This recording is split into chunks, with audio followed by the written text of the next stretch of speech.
The headlines on RT International. Islamic State reportedly forges an alliance with the Afghan Taliban, which the US says it remains committed to appeasing. The Turkish president chooses Russia for his first foreign trip after the failed military coup, making his NATO allies ponder the ever-changing relationship from friends to enemies and back again between Erdogan and Putin. A spillover from Brazil's political turmoil hits the Olympics, with protesters removed from venues for expressing discontent over the country's interim leader, Michel Temer.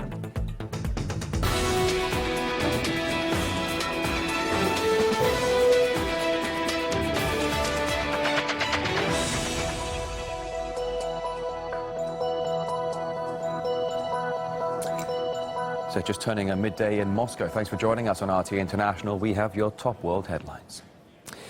Islamic State has reportedly teamed up with the Taliban in eastern Afghanistan.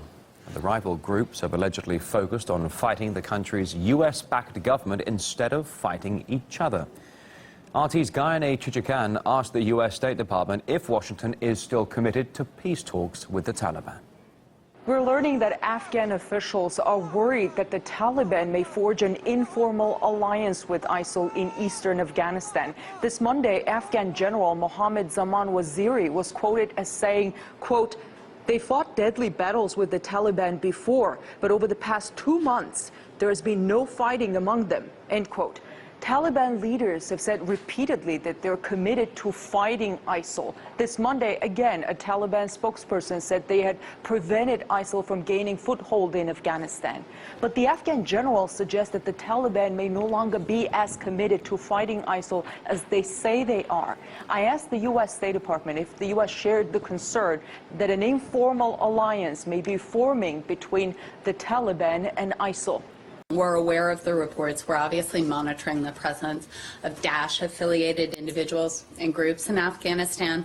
We remain actively engaged with the government of Afghanistan, as well as our partners in the region, to deny terrorist organizations such as Daesh or their branches safe haven and material support. In terms of the confirmation, if they are working together, I just don't have any confirmation I can provide at that time. We've seen the same reports. Is it still U.S. policy to reconcile with the Taliban? We believe the Taliban have a choice. Rather than continuing to fight their fellow Afghans and destabilizing their country, we believe they should engage in a peace process and ultimately become a legitimate part of the political system of a sovereign, united Afghanistan supported by the international community. The U.S. position on reconciliation with the Taliban is exactly where it was 6 months ago, even though in the meantime, the Taliban proved to be anything but willing to engage in such a process.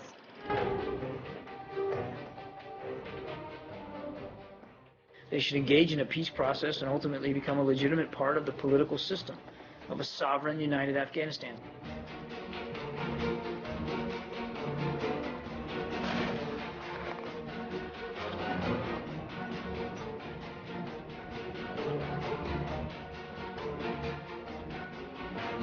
We call on the Taliban to enter into a peace process, a legitimate process, a real process.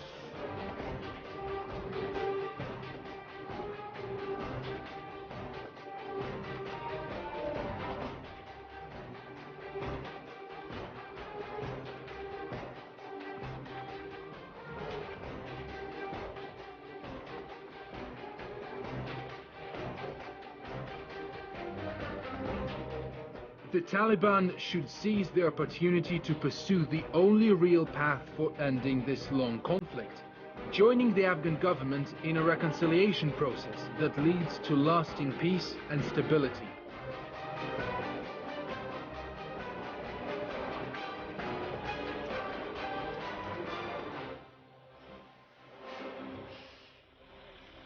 At the end of May, the U.S. killed Taliban leader Mullah Akhtar Mansour, and President Obama said his death marked an important milestone in the effort to bring peace and prosperity to Afghanistan. Some now ask if the killing may have caused the Taliban to be, if not supportive, then neutral to ISIL. However, the question and the concern is, not only whether ISIL may find safe haven in Afghanistan, but also whether they may launch attacks together with the Taliban. Islamic State has also set up a foothold in neighboring Pakistan and has claimed responsibility for the latest suicide bombing there. We're about to show you the graphic aftermath of that attack in which at least 70 people were killed at a provincial hospital. A warning, you may find the following video disturbing.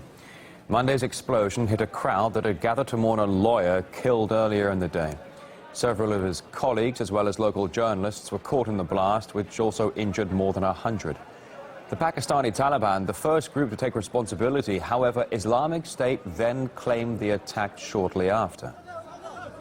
We know that in other geopolitical regions, such as Nigeria as well as Somalia, there have been claims that the Islamic State has formed alliances with Islamic extremist organizations in those countries, in particular the Boko Haram in northeastern Nigeria as well. Whether this is something that's localized in regard to the situation in Pakistan, or whether it is an international development where perhaps disgruntled elements within the Islamic State, which have been under fire in Turkey, as well as Syria, Iraq, and Libya, may be looking for new allies. The same is true, of course, with the escalation of U.S. and NATO forces in Central Asia, as was decided at the recent NATO summit in Warsaw, Poland, that the Obama administration and others saying that they're going to escalate the pressure in Afghanistan, and of course this will spill over into Pakistan as well. From friends to enemies, and now back to friends again. The world is watching today's meeting between Erdogan and Putin in St. Petersburg, following the major breakdown in relations several months ago. The Turkish leader has chosen Russia as his first foreign destination after the attempted military coup. And that has sparked concern among Ankara's Western allies, which were already troubled in the wake of the attempted overthrow of Turkey's government. RT's Daniel Hawkins filed this report from St. Petersburg.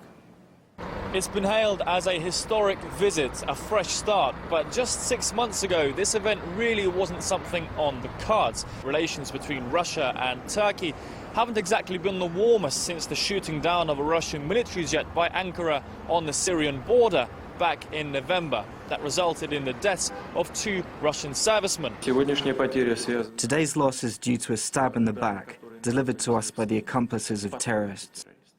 I think if there is a party that needs to apologize, it is not us. Those who violated our airspace are the ones who need to apologize.